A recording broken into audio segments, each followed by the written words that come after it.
Nous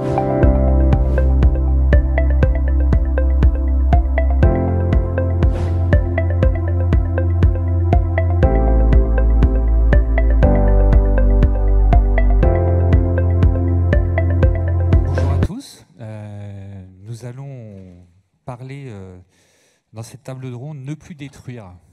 Vaste sujet. Alors on a vu plein de solutions pour gérer des déchets, trouver des solutions pour le réemploi. Et en fait, nous, on va essayer de traiter le déchet à la source, c'est-à-dire de ne plus détruire et de ne plus générer de déchets. Et on va voir comment c'est possible avec des sujets de réversibilité, des sujets de transformation, mais aussi des sujets de programmation, de comment on peut aborder les choses. Je m'appelle François-Xavier Manaco, je suis dirigeant de la société Visea, qui est un bureau d'études spécialisé dans la transformation de notre société, rendre possible la transformation de notre société pour sauver la planète. Merci Sauver l'humanité, merci les gens qui ont envie de renverser un peu la vapeur. C'est effectivement ce qu'on essaie de faire. Et j'ai autour de moi 4 personnes alors, qui sont pas tous très jeunes, pas très féminin, malheureusement, de table ronde est très masculine, mais avec des expériences qui sont très variées sur les sujets qu'on va aborder.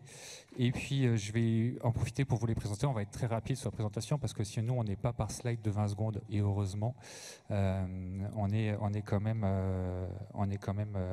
tenu par le temps. Donc, on va avoir à peu près 3 quarts d'heure de présentation. Et après, vous aurez l'occasion de poser un certain nombre de questions. Donc, si vous voulez les noter au fur et à mesure, allez-y, et on les prendra avec plaisir à la fin de cette présentation.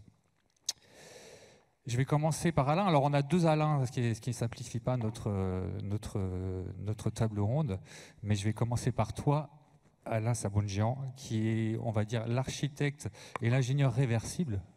C'est ça. 14 ans de collaboration avec, et maintenant d'association avec Anne Démiance. Vous avez une pensée au niveau de l'agence qui est des territoires pour construire mieux, construire moins et pour plus longtemps. C'est-à-dire qu'aujourd'hui, on a construit beaucoup pour peu de temps. Donc là, l'idée, c'est de construire mieux pour plus longtemps avec des opérations réversibles. On s'était dit, qu'est-ce que c'est ta pratique professionnelle aujourd'hui en 1 minute? Est-ce que tu peux nous la décrire? Bonjour à tous, donc je m'appelle Alain Sabunjian. Je suis directeur associé, donc, comme tu l'as dit, chez Endemian. Nous, à l'agence, on développe des projets d'équipements publics et privés, de bâtiments privés, donc des projets en rénovation ou en construction neuve. Et à chaque fois, on met en balance dans tous les projets et de manière systématique la question de la réversibilité des usages et des bâtiments. Donc on se pose la question pour tous les projets. En particulier là, on développe aujourd'hui une plateforme logistique réversible avec Postimo. Donc l'idée, c'est de pouvoir construire une plateforme qui, dans le temps, pourra se transformer en autre chose, bureau, logement ou encore activité. Merci.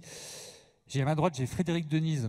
Alors, on partage un truc en commun, Frédéric, c'est que nous avons tous les deux fait notre première pierre. Alors, je ne sais pas si vous connaissez les premières pierres d'Ecopolis, qui sont ces petites séries sur Bâti Radio, qui vous permettent de savoir pourquoi nous, on est rentrés en transition un jour, qu'est-ce qui a fait. Voilà. Donc, c'est un élément assez marquant dans nos échanges. Frédéric, il a fait 20 ans travailler comme tout le monde. Et un jour, il y a eu une révélation. Alors, tu vas nous raconter peut-être ta révélation. Mais 20 ans où on est un architecte comme les autres. On fait du béton, on fait plein de choses comme ça. Et puis un jour, il y a un changement profond dans ta vie professionnelle, des petits projets qui démarrent, et puis après, des gros projets où tout se renverse. Voilà. Alors, c'est quoi ta pratique professionnelle à toi ? Je ne vais pas revenir sur l'origine, parce qu'il suffit d'écouter le podcast, c'est 1 demi-heure de radio. Je ne vais pas revenir sur des choses assez intimes quand même. Ma pratique, c'est, même si je suis un menteur, je dis ne plus construire. En vrai, je construis, mais l'idée, c'est un cap, quoi. Parce que je pense qu'effectivement, si on veut sauver la vie sur Terre, comme l'a rappelé Morgane, je pense que on n'y est pas, quoi. Enfin, on est loin du compte. Il faudrait effectivement être vraiment beaucoup plus radical, beaucoup plus voilà, ne plus construire. Ça me paraît être quelque chose de raisonnable finalement. Donc ne plus démolir. Et puis si vraiment on construit, c'est construire pas pour des intérêts particuliers, mais uniquement pour le bien commun. Construire le moins possible et le mieux possible. Et par le mieux possible, on entend de façon bioclimatique, low-tech. et avec des matériaux un peu comme des enfants construisent une cabane au fond du jardin, avec les matériaux qu'on a sous la main, quoi, qui viennent de pas loin, qui ne sont pas transformés, qui sont renouvelables, ou qui posent pas de problème quand on les prélève dans l'environnement, ou pour éviter des déchets, donc là, les matériaux de construction. Donc j'avais créé il y a 10 ans l'idée d'une plateforme de matériaux de réemploi au Havre, puisque je vis et je travaille au Havre, même si je travaille un peu, beaucoup aussi en région parisienne. Donc voilà notre pratique chez Archipel Zéro. Merci. Patrick Rubin. Rubin. En fait, je crois que dans le réversible, tu serais le chercheur. Moi, j'ai vu que vous aviez écrit chez Canal Architecture. Non, mais en tout cas, beaucoup de matières qui sont assez intéressantes, dont tu vas pouvoir nous parler. Et donc, tu travailles beaucoup sur des projets de réhabilitation. Enfin, en tout cas, l'agence Canal Architecture travaille beaucoup sur des projets de réhabilitation, de transformation. Donc, ça fait 40 ans que l'agence existe, si j'ai bien compté. Donc, 40 ans, c'est quand même énorme. Elle a évolué. Et elle a évolué. Et alors, du coup, c'est quoi ta pratique aujourd'hui ? C'est une pratique d'action-recherche ou de recherche-action, comme on veut. C'est qu'à chaque fois qu'un projet rencontre l'atelier, il est passé au crible des questions.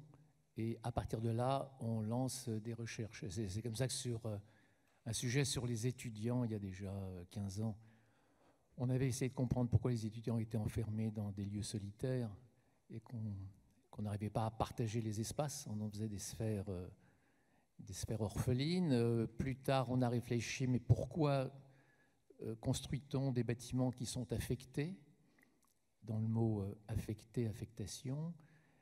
Donc tout ça, ça a donné lieu à un sujet qui s'appelle construire réversible. Je vous fais voir parce qu'on n'a pas d'image, hein, et il est complètement disponible sur le site de Canal, évidemment librement. Après, on a fait une autre recherche sur la transformation des bâtiments. Et si on doit construire pour qu'un bâtiment ait plusieurs vies, on peut aussi s'interroger sur les bâtiments du déjà là, ce dont on a beaucoup parlé cet après-midi, et se poser la question, pourquoi faudrait-il toujours détruire et pas plutôt réparer les bâtiments ? Je ne parle pas de réhabilitation lourde. Peut-être tout à l'heure, c'est juste la présentation, on aura l'occasion d'en reparler. Donc là, je vous ai parlé surtout des sujets de recherche, et évidemment, nous sommes un atelier d'architecture dit classique. Enfin, classique peut-être, oui. Oui, je ne sais pas s'il y a des architectes classiques. On s'est interdit les images, qui est très très dur pour présenter d'images aujourd'hui. Et puis je vais terminer par Alain Bornarel. Alors je ne sais pas s'il y a quelqu'un dans la salle qui ne connaît pas Alain, parce qu'en Ile-de-France, les gens qui ont fait travailler un peu sur l'environnement ont forcément un jour croisé Alain. Moi, j'ai croisé Alain il y a 15 ans, quand j'ai créé Visea. On s'appelait les ENR à l'époque. J'ai appris beaucoup de choses à ses côtés. Je te remercie, Alain. Et donc Alain Bornarel a été le dirigeant... alors, a été et toujours plus ou moins, mais un peu en retrait de la scope Tribu, et qui a accompagné beaucoup de projets, hein, qui a un bureau d'études pionnier, qui a développé beaucoup de choses sur les sujets d'environnement, de bioclimatique, de ventilation naturelle, de frugalité. Et j'aurais envie de t'appeler le frugal heureux, puisque tu es un homme toujours heureux avec plein d'idées, et qui a développé la frugalité heureuse, hein, je ne sais pas si vous connaissez, avec Philippe Madec. Voilà. Beaucoup travaillé sur le off aussi du DD, développé beaucoup de choses. C'est quoi aujourd'hui ta pratique, Alain ? Après avoir été pendant 32 ans un acteur engagé dans la fabrication des bâtiments et des territoires éco-responsables, à l'issue d'une retraite méritée, je suis devenu un observateur tout aussi engagé de ces mêmes établissements humains. J'ai 3 postes d'observation tout à fait intéressants. C'est d'une part l'ICEB, qui est une association de professionnels du bâtiment. D'autre part, la manifestation qui s'appelle le off du DD, qui a maintenant 10 ans, 6 sessions, et qui s'est donné comme objet de mettre en lumière les bâtiments adaptés aux standards de demain, pionniers. C'est un vivier de 700 opérations dont il y a beaucoup de leçons à tirer. Et puis enfin, tu l'as dit, c'est la question de la frugalité, puisque j'ai lancé avec Philippe Madec et Dominique Gozin-Muller, architectes, le manifeste pour une frugalité heureuse et créative qui vit une vie fructueuse. Voilà, merci en tout cas à vous quatre de m'accompagner dans cette table ronde. Je vais commencer par vous donner une vision de la notion du territoire. C'est-à-dire que quand on va construire, il y a d'abord une première notion qui est la notion du territoire. En fait, un territoire, si on prend peut-être en introduction une opération moi, que je connais bien qui s'appelle la ZAC de la Marine à Colombes, là, qui est une opération sur laquelle on n'a pas construit de parking, ou quasiment pas. Parce qu'en fait, à un moment donné, on s'est dit les tramways vont arriver.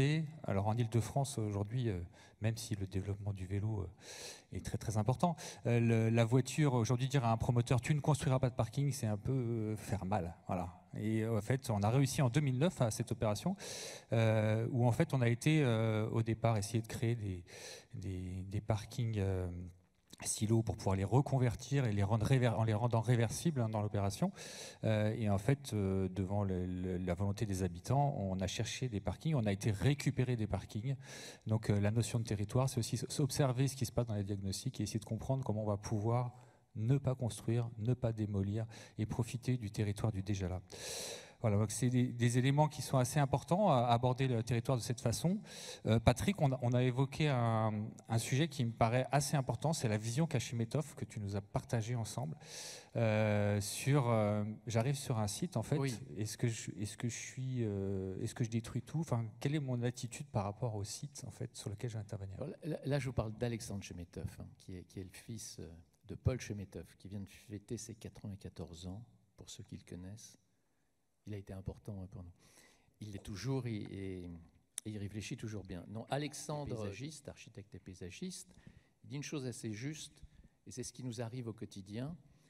Un élu, une commune, nous présente une vieille tannerie, belle architecture de briques, de fonte, et a déjà décidé que cette tannerie deviendrait un centre culturel. Et lorsque on pénètre dans ce bâtiment, on se dit ça pourrait peut-être être une école. Et ce que dit Alexandre, c'est évidemment pas envisageable. Hein, ceux qui font les règles nous empêchent. Et il dit qu'il faudrait qu'il y ait des concours, qu'il y ait des consultations d'architectes, que le programme ne soit pas défini et que le sujet soit de trouver la juste entrée dans le lieu qu'on nous offre. Parce qu'il est assez facile. Combien de bâtiments ont été réhabilités, mais ce sont des bâtiments qui rejettent la fonction qu'on leur a donnée.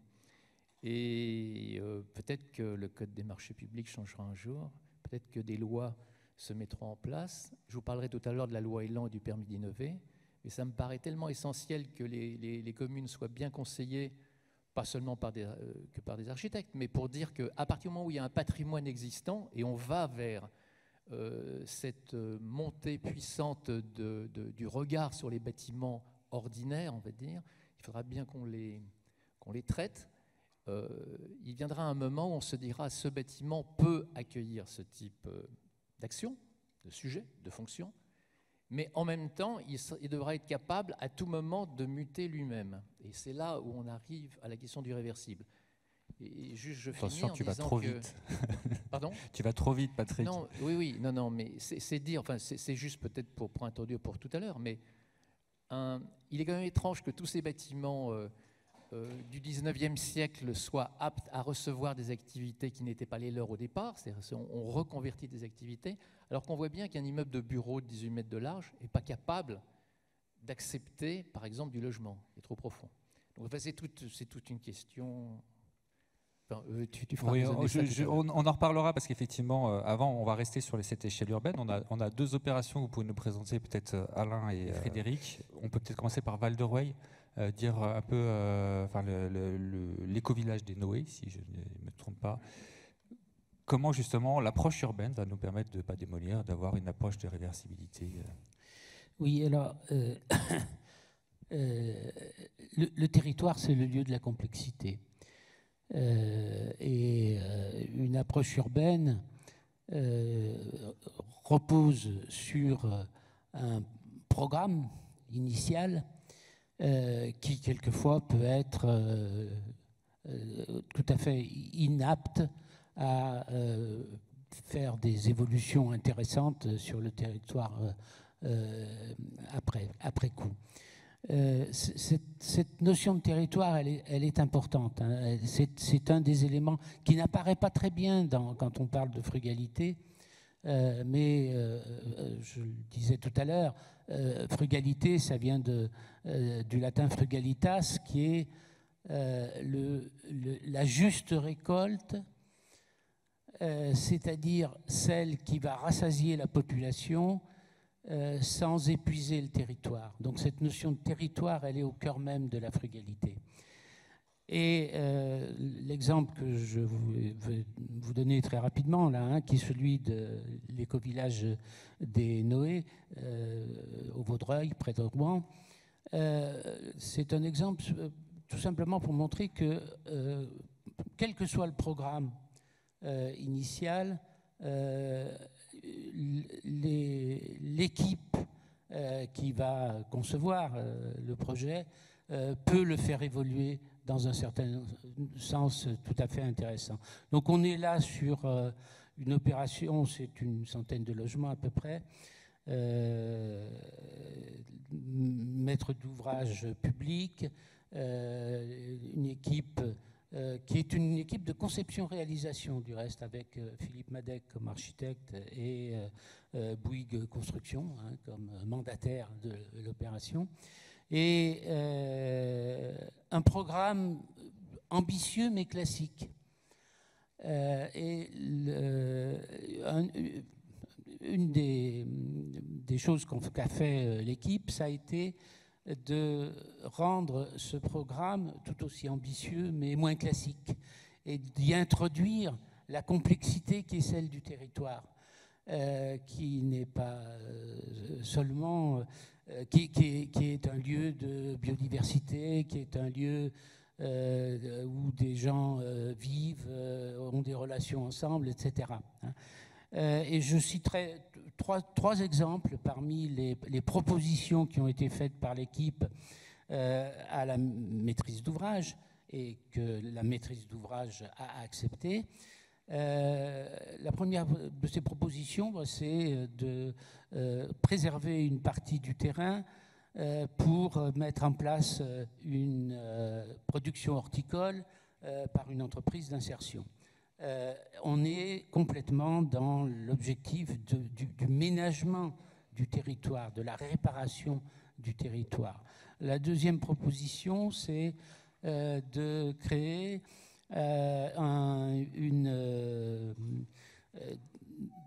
deux logements, des logements d'amis. Vous savez, la pratique est d'avoir dans certains logements des chambres d'amis qui mangent de la surface, évidemment. Et donc là, cette mutualisation de ces espaces en deux logements seulement, qui sont gérés par le maître d'ouvrage de l'opération, cette mutualisation est déjà au départ un gain de surface, un gain de matière. Donc on est en plein dans la préoccupation d'aujourd'hui. Et puis peut-être dernier exemple, là on est sur la biodiversité complètement, c'est la création d'une frayère à brochets et d'un parc écologique sur une partie de la surface. Voilà, donc comme quoi on peut faire évoluer un programme qui sont souvent des obstacles à la réalisation d'opérations éco-responsables. D'accord. Et alors là, on a un autre exemple de programme. Mais ce qui est intéressant, c'est que c'est un programme concours. Donc tout le monde connaît les réinventés. Il y en a partout. Il y en a à Grenoble, il y en a à Paris, il y en a dans la Seine. Et là, on est sur Réinventer la Seine, donc qui était un concours, un appel à idées, enfin je ne sais pas comment on les appelle maintenant. Et en fait, dans ce concours, on est capable de faire une super programmation. Donc, on va parler du hangar eau qui va devenir zéro grâce à toi. Alors, explique-nous un peu toute cette histoire de comment on aborde ce territoire et comment ça devient aussi un élément d'expérimentation sur le matériau et la non-destruction, la non-démolition. Le déjà là. Ouais. Ok. Bah c'est un autre projet normand, hein, puisque c'est au Havre. C'est dans le hangar haut est un ancien dock à café, une friche portuaire. Mais avant ça, c'était un projet issu de Alternatiba Le Havre, qui était un mouvement citoyen au moment de la COP 21 pour montrer qu'on n'attendait rien des États, des gouvernants pour avancer plus vite. Et l'idée, c'était de montrer que sur les territoires, il y a eu 150 Alternatiba en Europe, dont Alternatiba Le Havre.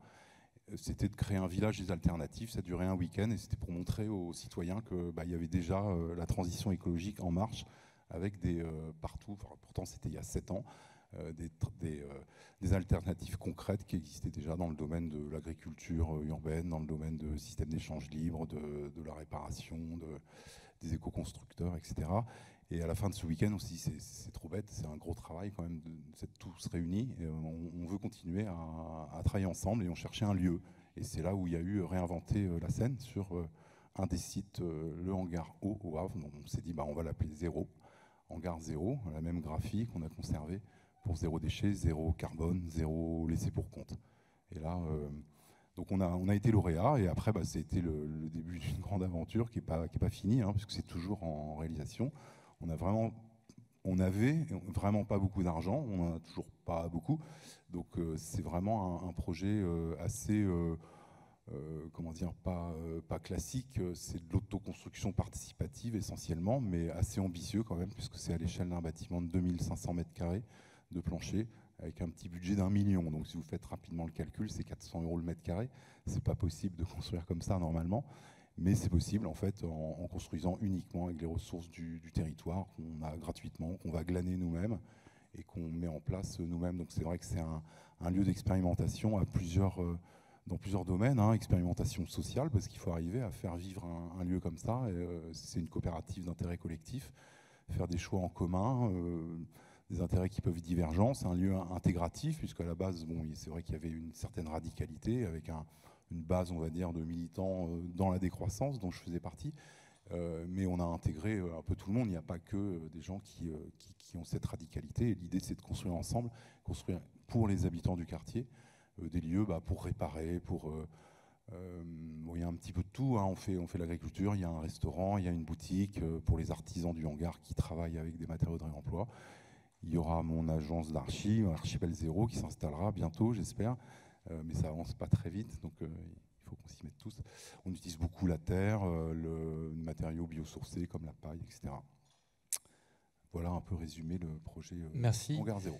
Ouais, alors là, on est sur des projets très spécifiques. On va se retourner vers l'autre Alain pour aller dans des projets peut-être plus habituels pour des promoteurs.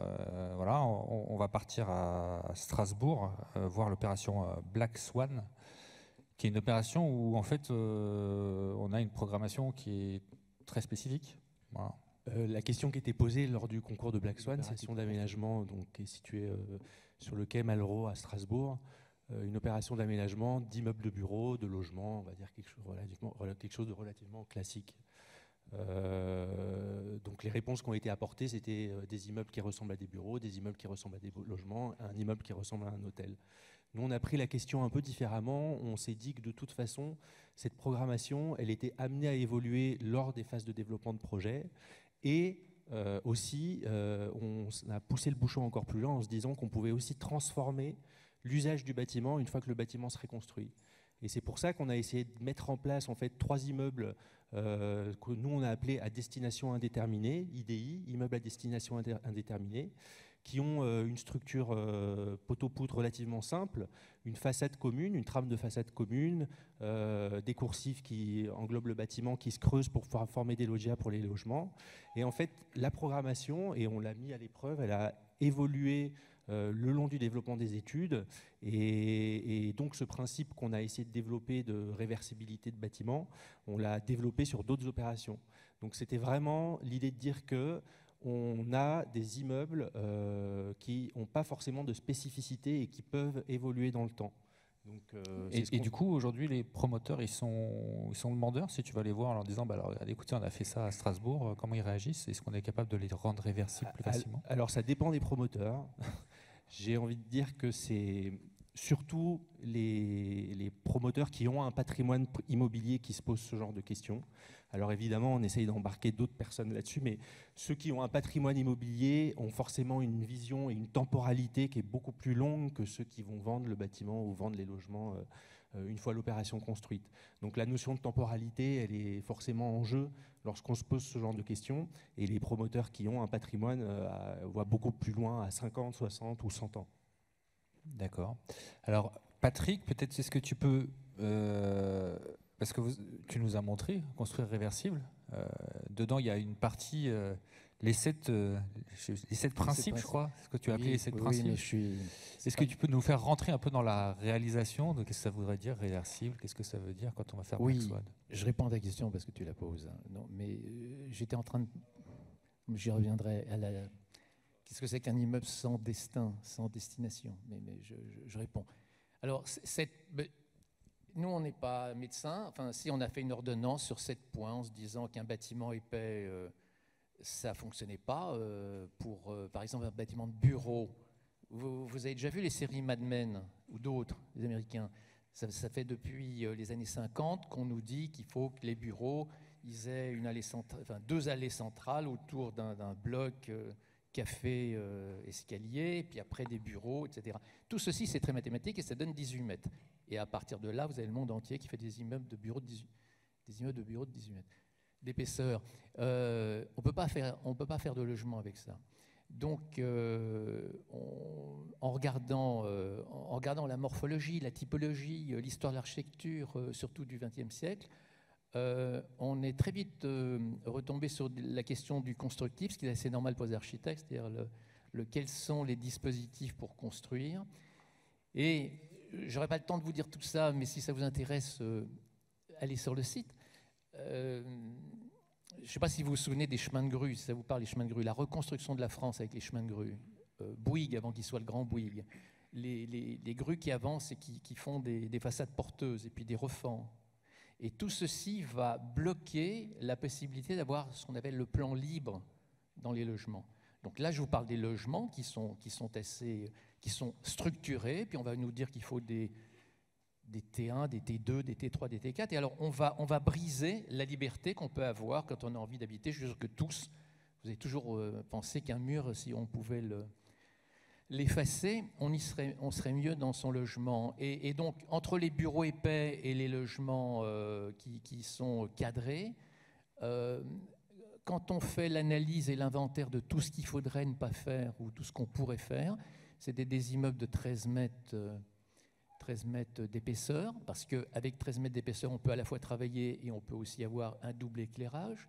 2,70 m de hauteur, parce qu'on a décidé un jour que c'était 3,30 m pour les bureaux et 2,50 m pour les logements, mais tout ça, ce sont évidemment des gabarits financiers, commerciaux, et on peut les entendre, on peut les comprendre, mais on peut aussi les démonter. Donc 2,70 m pour l'un et l'autre.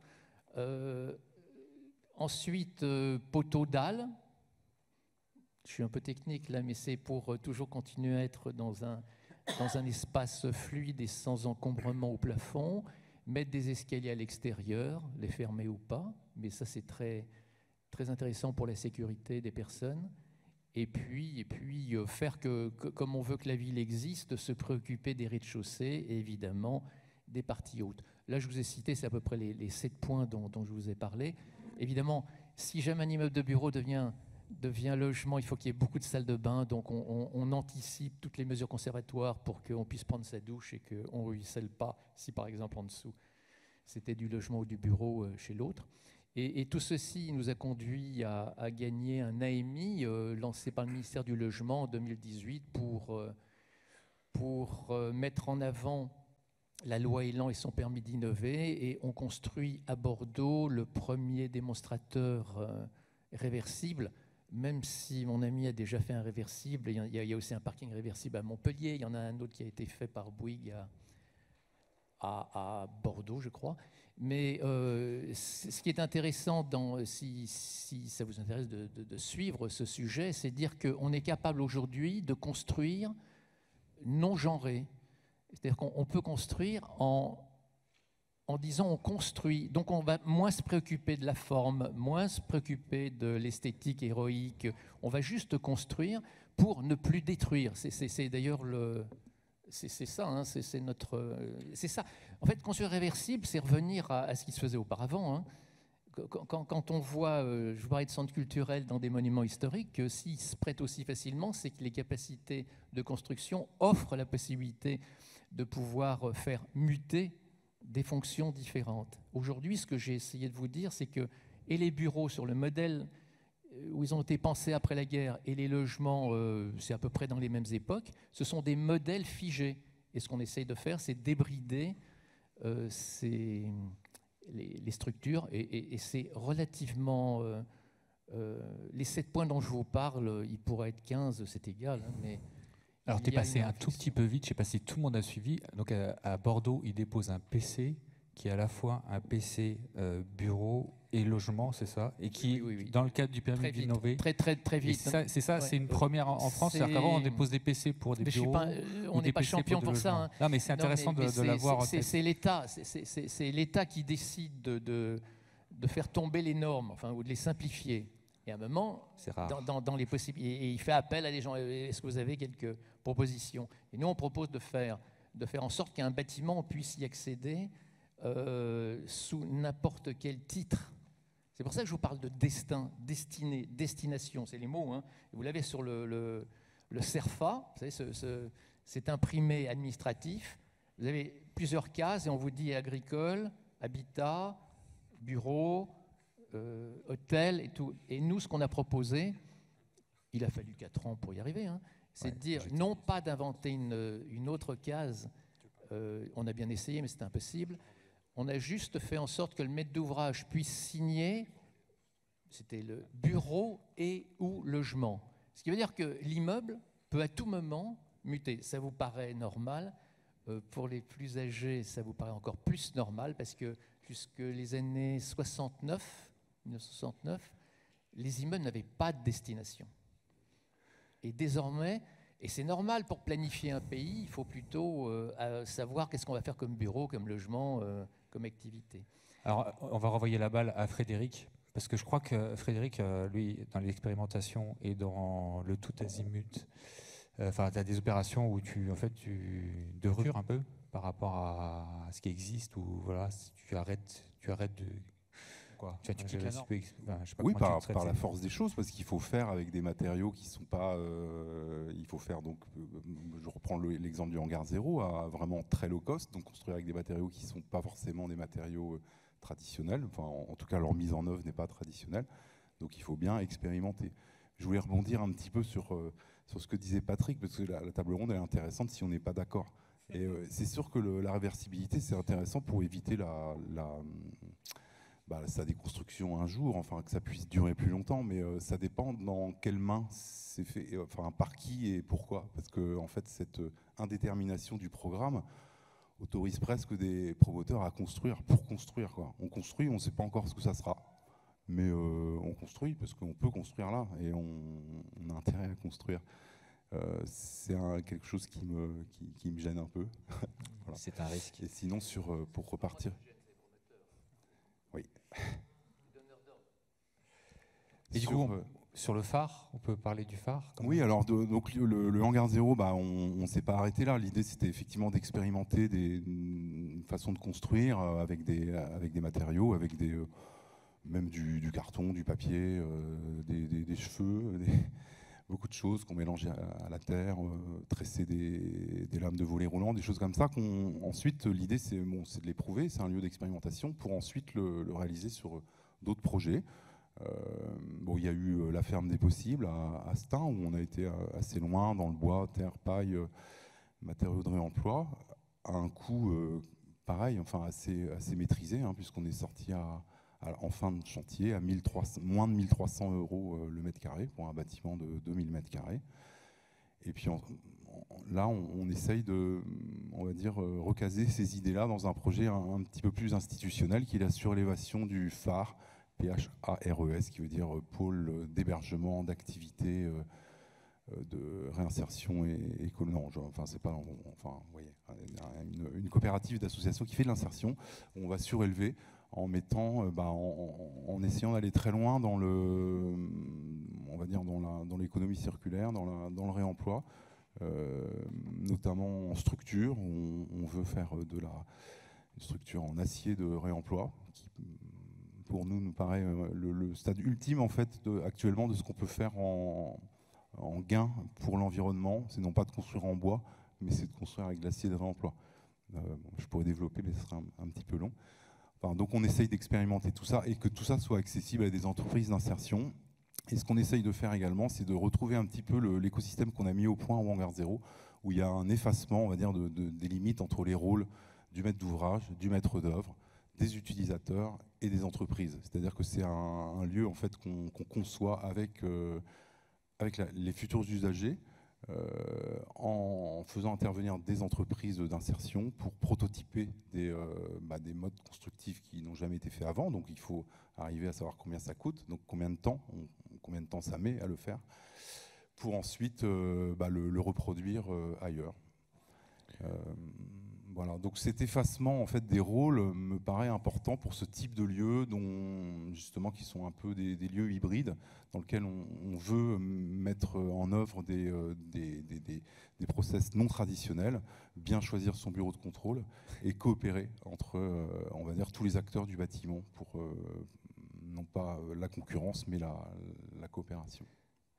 On peut faire un détour peut-être du coup avec Alain sur le off, parce qu'en fait le off c'est ça, c'est des opérations de ce type, c'est des opérations emblématiques où on a fait de la reconversion, de la transformation, utiliser des matériaux qui n'étaient pas du béton, oui. De la ressource, ainsi que de oui, deux opérations que j'ai retirées du vivier du off, deux opérations de réparation de bâtiments existants, pour utiliser le terme de Patrick. La première, on est au Pays Basque, c'est la ferme du Houret. Cette ferme, quand les architectes sont arrivés, elle était vraiment dans un sale état. Le plafond effondré qui avait entraîné une partie du premier étage, les murs cassés et des pièces qui s'ouvraient directement sur l'extérieur, etc. La stratégie des architectes pour la réhabilitation de cette ferme, ça a été de dire on en fait le moins possible. Donc ils sont partis des ruines, ils sont partis des dégâts qui avaient été causés et ils ont construit tout leur projet à partir de là. Alors les trous dans le plafond ont été conservés en l'état, mais on a mis une verrière quand même par-dessus.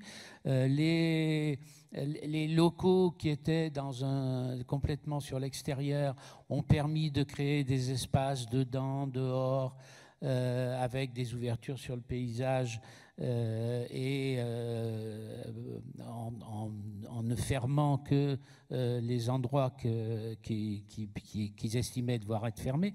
Ça veut dire, entre parenthèses, que ce type de bâtiment est difficile à être isolé. Hein. Voilà, donc pour arriver à un résultat c'est du logement, hein, qui est tout à fait habitable, mais qui n'est pas du tout aux normes habituelles du logement. Il y a des locaux qui ne sont pas chauffés, il y a des locaux qui sont des espaces intermédiaires entre l'intérieur et l'extérieur. Et c'est une des leçons que je tire de cette opération. Pour faire avancer le schmilblick, il faut parfois être hors norme, faire le pas de côté. Deuxième exemple, cette fois-ci complètement différent, on est à Villeurbanne, c'est la préfabrique de l'innovation. L'Université de Lyon veut faire un bâtiment pour expérimenter de nouvelles pratiques, d'apprendre, de travailler, etc. Bon, ils ont voulu procéder en deux temps et faire d'abord un espèce de prototype qui permettrait de servir de maison du projet pour le futur bâtiment. Et donc cette préfabrique de l'innovation de l'équipe Z Architecte, eh bien, la première chose fondamentale, ça a été de l'installer au rez-de-chaussée d'un des bâtiments de l'université qui était sur pilotis. Donc le sol était du déjà là, le plafond était du déjà là.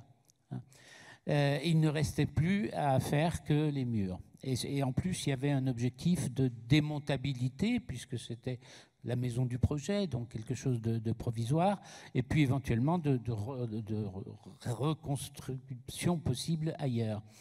Donc il ne restait plus que les murs, et donc ils ont choisi des techniques caissons bois, facilement transportables, remplis de paille, ventilation naturelle traversante par de simples bouches d'entrée d'air d'un côté et de l'autre, c'est-à-dire aucun système complexe et difficile à réaliser. Donc là, sur cet exemple-là, c'est vraiment l'utilisation du déjà là et des choix d'implantation.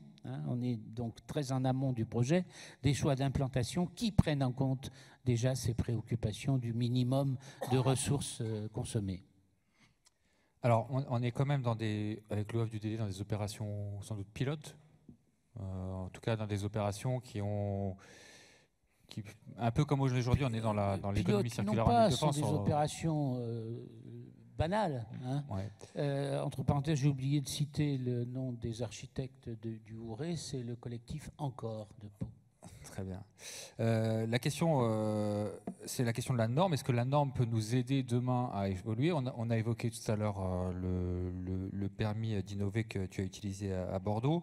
Moi, je vais juste rappeler qu'il y a au 1er janvier 2023 une obligation quand on va vouloir démolir un site, de faire une étude, de savoir si on ne peut pas transformer ce site. Donc ça, c'est aussi quand même une nouveauté assez importante qui va nous permettre d'éviter toutes ces démolitions.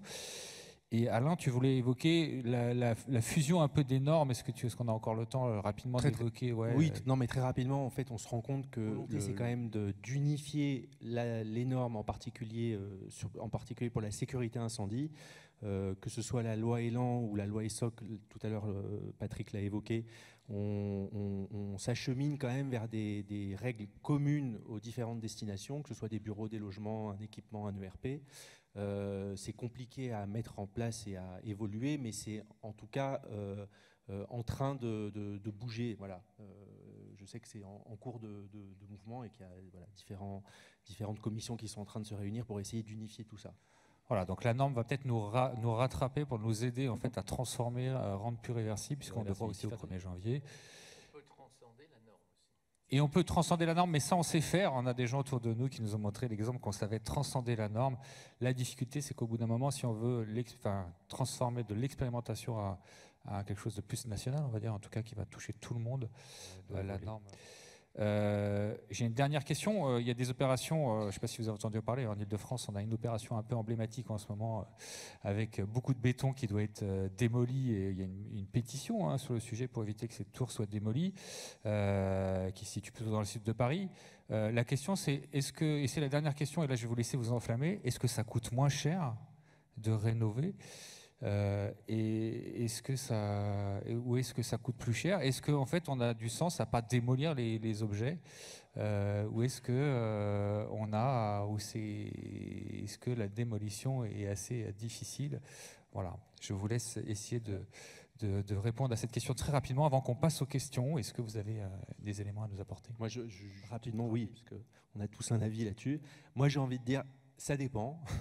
Je vais vous donner juste un exemple qui me pose question. C'est que là, en ce moment, on travaille sur la réhabilitation. Alors, d'une tour, ce n'est pas une très grande tour à Lyon, qui est amiantée, donc qui a quand même beaucoup de problèmes en termes de désamiantage, de déplombage, de pollution.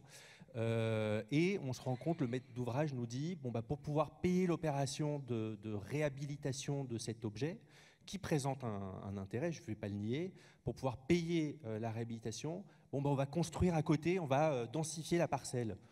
Et du coup, je me dis, est-ce que l'utilité de la densification, c'est-à-dire de reconstruire, d'occuper encore du sol, est-ce que c'est vraiment nécessaire ou est-ce que c'est vraiment indispensable ? Est-ce qu'il faut réellement occuper plus pour pouvoir réhabiliter ? Voilà. Mais c'est un petit exemple juste pour lancer le débat. Au début, évidemment, on est bâtiment et on était hors norme.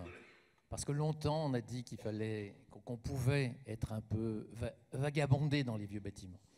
Et puis la norme nous a rattrapés Et aujourd'hui, un bâtiment à transformer coûte plus cher qu'un bâtiment à construire. Paradoxe, vous avez le politique qui depuis peu dit c'est fini, on n'implose plus les immeubles. Vous avez cette image des grandes barres qu'on fait imploser.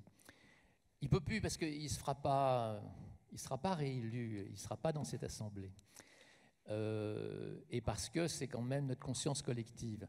Alors, par contre, dans le même temps, ce qui s'est passé, c'est que tous les constructeurs, les grands constructeurs, ont pris les outils de la construction pour pénétrer dans ces bâtiments anciens. Donc ils utilisent des outils qui ne sont pas adaptés aux bâtiments, et évidemment ils font monter les prix, sans forcément avoir un mauvais dessin. Mais si vous regardez les ingénieurs, il y en a certainement des STP, enfin des travaux publics, ils sont tous plutôt préparés à construire neuf. Donc ils sont démunis, entre guillemets, j'attends des contradicteurs, quand ils arrivent dans des bâtiments qu'il faut réparer et non pas réhabiliter lourdement, ce que tu fais au Havre. Et donc, ce qui est terrible, c'est le paradoxe. Il est là, c'est que dans 5 ans, tous les opérateurs vont revenir voir les politiques en disant « Mais vous déconnez, là, vous ne pouvez pas nous demander de transformer des bâtiments lourdement avec toutes les normes, parce que si c'est plus élevé, nous arrêtons, et donc nous allons construire. Mais, et je finis avec ça, ils vont être très embarrassés, parce qu'il n'y a plus de foncier. Et puis il ne faudra plus artificialiser les sols. Et puis, donc c'est une espèce de jeu qui est en train de se jouer aujourd'hui, et sur lequel il faut qu'on soit tous certainement pas naïfs, pas innocents, quoi. C'est la question de la finance, elle est extrêmement importante dans le monde du BTP. Bon, je dirais comme Alain, ça dépend. Et puis même d'un point de vue, on va dire, thermodynamique, clairement, la rénovation, ça ne devrait pas être plus cher. C'est simplement quand il y a, on va dire, peut-être à vouloir absolument rentrer un programme qui n'est pas fait pour ce bâtiment, ou avoir des, je sais pas, des niveaux d'exigence qui ne sont pas adaptés au bâtiment, ou des IGH, ou je sais pas, il y a des contraintes terribles. Quoique comment dire, le désamiantage, qu'on démolisse complètement ou qu'on rénove, c'est le même. Il ne coûte pas plus cher quand on rénove, en fait. Et puis je crois qu'il y a une habitude dans le bâtiment aussi de dire ça. Oh, on ferait mieux de démolir, ça coûtera moins cher. Et ça, c'est une petite ritournelle qu'on entend depuis très longtemps. Et je pense qu'il faut essayer de déjouer ça. Et enfin, voilà, d'un point de vue bon sens et tout simplement physique, quoi, de matières qu'on ne remue pas, de fondations qui sont déjà là. Quand les fondations actuelles maintenant nous demandent peut-être des pieux à 30 mètres ou que sais-je, les anciennes fondations qui sont toujours là et qui tiennent, à condition qu'il n'y ait pas de reprise en sous-œuvre à faire, c'est quand même beaucoup moins cher que de construire du neuf. Enfin bon, ça a été dans mes opérations, il y en a peut-être d'autres qui démentiraient ma position. Le jour où l'appel d'offres dira réparation légère d'un immeuble de Claude Parent, par exemple, des années 70, c'est pas ça du tout qui est dit aujourd'hui. On dit réhabilitation lourde, c'est-à-dire qu'on en rajoute. Et à partir du moment où il y a réhabilitation lourde, ça déclenche l'appétit de groupes très constitués et qui vont faire des travaux très importants sur des bâtiments qui ne leur demandaient pas ça. Et vraiment, les normes sont là pour interdire, quoi. Donc c'est à nous de renverser la tendance. Et on revient à la programmation. Qu'est-ce qu'on programme sur oui, ce bâtiment qu'on doit rénover ça. Ou pas, voilà. Le jour où ce sera transformé ici, ce sera une magnifique salle de bal. Il ne faut pas faire autre chose qu'une salle de bal, quoi. On avait prévu, on va s'arrêter là peut-être pour vous laisser la parole si vous avez des questions, puisque vous avez la chance d'avoir des gens avec vous. Alors que vous pouvez applaudir déjà, les remercier de leur participation. Et est-ce que vous avez des questions ou des affirmations à nous apporter dans notre table ronde sur est-ce qu'il faut démolir ou pas et ne plus détruire, réversibilité et transformation du bâti? Est-ce qu'il y a quelqu'un qui veut se lancer dans une question? Oui. Alors, est-ce que vous pouvez prendre votre... Je pense... Est-ce que les micros de la salle fonctionnent? Non. Non. Alors, il y a un micro qui arrive, regardez, qui est là. Merci pour cette table ronde. Je travaille pour un service déconcentré du ministère de l'écologie en Ile-de-France. J'ai une question un peu de béotien, en fait. Je n'ai pas vraiment compris si le caractère évolutif des usages d'un bâtiment s'appliquait préférentiellement au bâtiment neuf aussi, quand les acteurs tombent devant un bâtiment existant, un bâtiment déjà là, on peut effectivement le transformer en le repensant en fonction de l'évolution des usages. Et du coup, ça m'amène à penser que j'imagine quand vous faites un comparatif de prix entre ce qui coûterait moins cher à démolir plutôt qu'à restaurer, ça veut dire qu'on prend qu'un argument de coût de construction, éventuellement d'exploitation, mais on ne prend pas l'argument de la valeur d'usage dans le temps du bâtiment en question. Non, j'aime bien que vous parliez de la valeur d'usage, parce que quand vous rentrez dans un bâtiment existant, si vous ne faites que passer, vous ne verrez rien de son histoire, de sa vie, des compagnons qui l'ont construit, de ce qu'on appelle un diagnostic.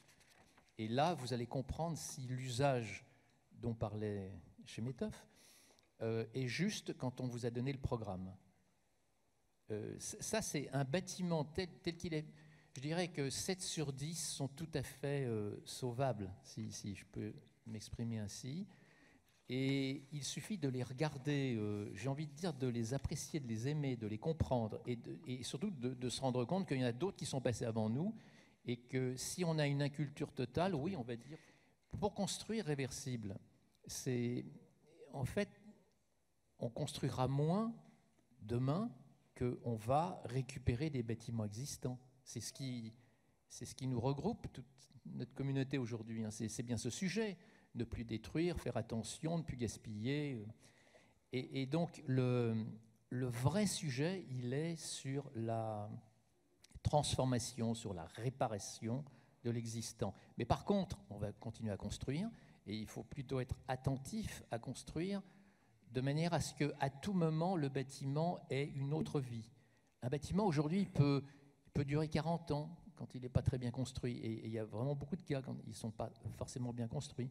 Et si nous, on s'attache toujours à visiter des villes historiques et à se rendre compte qu'il y a quelques siècles qui sont passés et que c'est toujours présent, c'est dire qu'ils ont été bien construits, ils ont des intelligences, ils n'ont peut-être pas d'ascenseur, mais c'est tout ce qu'il faut savoir regarder dans un bâtiment pour y redécouvrir l'usage dont vous parlez. Est-ce que j'ai répondu à peu près à votre question ? Pour approfondir là, ce que disait Patrick, nous, on a tous le même objectif, c'est de construire moins et construire mieux.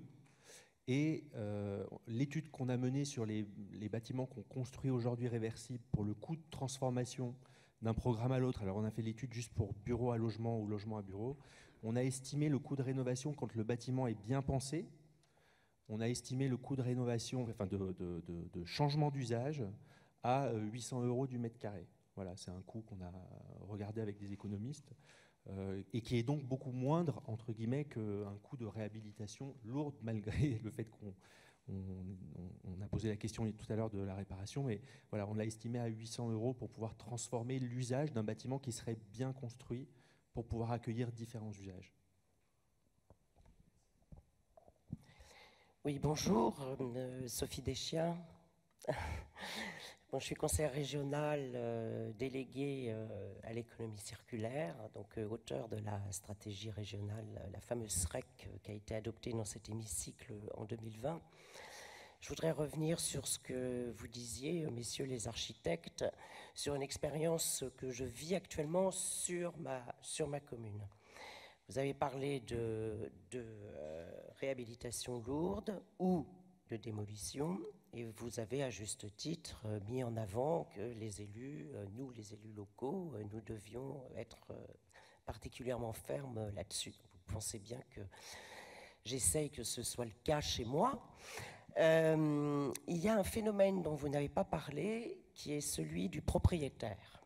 Aujourd'hui, vous avez énormément de foncières qui sont propriétaires d'immeubles de bureaux assez vastes, qui ont été construits, on va dire, il y a 25-30 ans, dans le cadre de grosses opérations d'aménagement.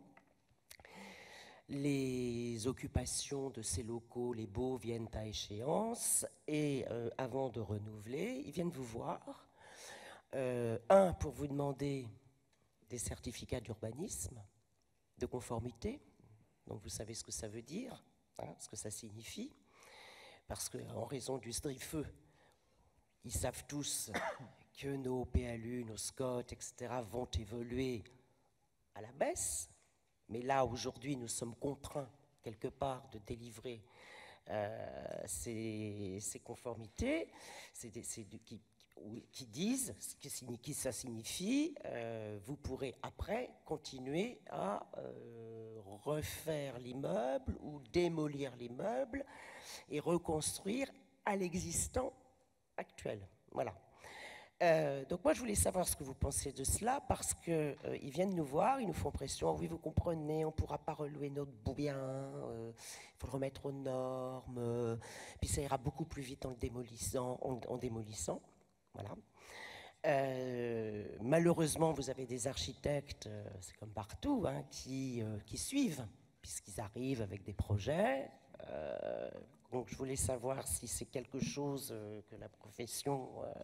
dont la profession a entendu parler, et si vous aviez quelques pistes pour que nous, élus locaux, on puisse aussi combattre. Les écoles d'architecture ont été conduites par des professionnels architectes qui, eux, ont construit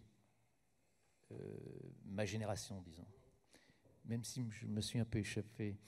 Et donc ce sont les mêmes, c'est une généralité, hein, il y a évidemment des nuances, qui ont instruit les architectes pendant des années sur la construction. À Marne-la-Vallée, où j'enseignais, il a fallu que j'attende très très longtemps que partent les anciens, les éléphants comme on dit, pour que je puisse introduire un cours qui s'appelait « Transformation des situations construites ». Et c'est assez normal, parce que quand on a une culture vide professionnelle sur la construction, on ne va pas trop aller vers des questions de transformation. Si on regarde bien dans l'histoire, ça fait assez peu de temps, à part les monuments historiques, hein. Évidemment les monuments historiques, mais c'est pas, là je ne vous parle pas de monuments historiques, on se parle de bâtiments ordinaires, ce qu'on peut trouver en sortant de chez vous, et qui ont été beaucoup détruits dans ce secteur, et qui auraient peut-être pu être sauvés. Et alors donc, aujourd'hui, ce master existe, il existe à Belleville, il existe en Normandie, et il y a des nouveaux qui sont en train de monter, qui sont beaucoup plus préoccupés, il y en a peut-être dans cette salle, de ces questions du déjà là, du patrimoine, sans que ce soit de la nostalgie, hein. C'est juste se dire, comme chez Métoff, enfin comme d'autres, ça existe, avant de détruire, on regarde. Et ça se conclut sur les CV que l'on reçoit, nous, à l'atelier. Je vous parle exprès, hein, des étudiants d'architecture qui sont évidemment, qui deviennent professionnels. C'est que très très longtemps, ils souhaitaient dans des ateliers d'architecture où il y avait des effectifs de 70, 80 et être chef de projet à 35 ans, c'était ce qu'il fallait faire. Là, je caricature, hein, s'il y a des architectes, vous pourrez me choper à la fin. Et aujourd'hui, les CV qu'on reçoit, c'est, tout à l'heure, je ne sais plus qui l'a dit, je veux sauver la planète, quoi. C'est-à-dire que c'est intéressant de travailler sur des sujets, ce que j'essaie d'expliquer, et non pas des projets. Donc j'ai assez, tout ça, c'est pour vous dire que je suis assez optimiste sur le fait que vous serez un jour conseillé par un architecte jeune et qui vous dira mais j'ai le savoir pour convaincre votre propriétaire.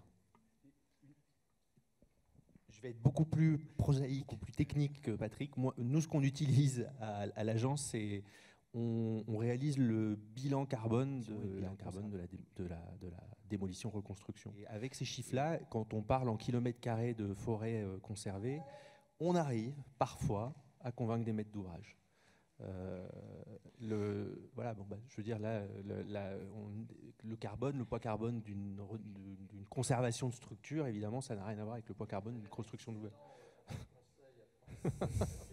Effectivement, c'est la question sur l'argent, combien ça coûte, machin. Mais je n'ai pas posé la question, est-ce que d'un point de vue environnemental, et effectivement, il n'y a pas photo, c'est-à-dire qu'en fait, la rénovation sera toujours plus performante, hein, d'un point de vue environnemental. Alors, on va prendre une dernière question qui est là-bas, voilà, parce qu'après, on va laisser la place à la table ronde qui suit juste derrière.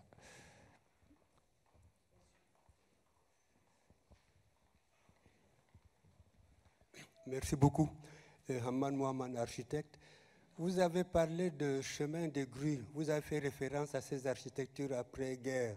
Le devenir de ces architectures, ça c'est une première question. Et la deuxième question, c'est une succession par rapport au nouveau plan, le PLU de Paris 2030. On a dit qu'on pouvait surélever au lieu de démolir un bâtiment. Surélever, moi je suis plutôt pour, oui. Mais enfin, c'est mon avis qu'on peut. Pour répondre à votre question, pour surélever, il faut s'assurer que les fondations soient capables de soutenir la surélévation. Et en général, ce qu'on fait, c'est qu'on construit plutôt en bois, ce qui est plutôt du vertueux, quoi, en donnant une densité plus importante. Mais ce n'est pas que dans les villes qu'on pourra surélever. On peut surélever beaucoup de bâtiments. Il y a un certain intérêt de manière mesurée.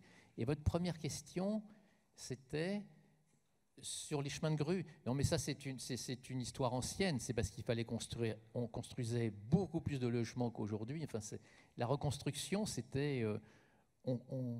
on avait un processus, et puis, enfin, vous voyez bien dans les ceintures parisiennes, comme ça a été construit, et c'était des procédés avec de la préfabrication, du béton, enfin, toutes les questions qu'on se pose aujourd'hui, négatives sur le béton, quoique, ça mérite un débat, et positives sur l'industrialisation. Et juste, ce n'était pas votre question, mais je voudrais quand même le dire, parce qu'on parlait d'argent. Quand on rentre dans un vieux squelette de bâtiment, on le balaie. Imaginez un léger ouragan est passé à travers. Il reste la structure, le solide. Quelle est cette idée qu'il faille reconstruire en parpaing, avec des faux plafonds, avec des sols en PVC? Ça, c'est fini. Enfin, je me déclenche sur l'industrialisation là. C'est-à-dire qu'on peut très bien faire rentrer dans ces structures des éléments qui soient des éléments finis, des éléments qui soient des composants, un peu comme des cabines de paquebot ou des voitures ou des tiny house pour ceux qui connaissent. Et donc on fait du hors-site. Vous voyez, les chemins de grue, c'était sur site. Et quand on fait du hors-site, on est capable d'avoir 2 chantiers parallèles, on est capable de donner du travail tout autour de soi. Enfin, on est très loin, je pense, du chemin de grue aujourd'hui. Je n'ai pas le temps de développer le composant autonome. Non, nous allons laisser la place. Alors, j'espère que vous n'aurez plus envie de démolir une fois que vous nous aurez vus. Mais si jamais vous prenez l'envie de démolir, vous aurez donc des déchets. Et on a la chance d'avoir une stratégie territoriale qui vous est proposée, qui montre qu'on est capable de traiter ces déchets en zéro déchet. Voilà, merci à vous tous.